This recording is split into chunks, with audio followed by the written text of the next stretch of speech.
এখানেই রেগুলার সমুদ্রে মাছ ধরেন? কি কি মাছ পাওয়া যায়? এখানে তো বিভিন্ন ধরনের মাছ পাওয়া যায়, একটু বাটা মাছ একটু বেশি, বাটা মাছ বেশি না? অন্য অন্য মাছ আছে, তারপরে বাটা মাছ একটু বেশি পাই বর্ষাকাল আসলে। হ্যাঁ, আর হ্যাঁ। অন্য অন্য মাছও শুকা মাছ বলে ওই যে সিজনে আর কি। এখন তো শীতের সিজন না, এখানে তো গরম সিজন। এখানে সমুদ্র আসা হইলেও ওই যে বড় বড় এই ধরেন বিভিন্ন ধরনের মাছ আসা হলে বর্ষাকালে। তো আচ্ছা। জলীয় আপনার যখন ওই বর্ষা শেষ হয়ে যায় তখন হলে ছোটো ছোটো মাছ। তার মানে সারা বছরই কিছু না সারা কিছু মাছ বছর, হ্যাঁ হ্যাঁ, হয়। সারা বছর অনেক মাছ পাওয়া যায়। আপনাদের সংসার কি এই মাছ না না না, আমাদের সংসার অন্য না? এটা কি আপনার পার্ট টাইম বলা যায়? পার্ট টাইম রেগুলার ধরেন না? না, রেগুলার না, ওই যে ওইটা। মাঝে মাঝে তারপর শখের বসে এই মাছ ধরা। তাহলে একটু দেখি আজকে কেমন মাছ ওঠে। ওকে।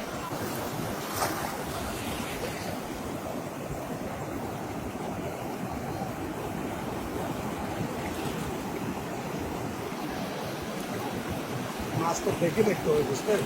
আচ্ছা, আচ্ছা, বোঝা যায় না? হ্যাঁ হ্যাঁ, হ্যাঁ, মাছ মাছ পাওয়া যাবে। মাছ তখন এই আমরা দেখি, আচ্ছা। মাছ যখন দেখি তখন আমরা তাকি বুঝতে পারেন। তাকি। এই কক্সবাজার সমুদ্র সৈকতের রূপ যেমন আমাদেরকে মুগ্ধ করে, ঠিক তেমনি এই সমুদ্রকে কেন্দ্র করে অনেক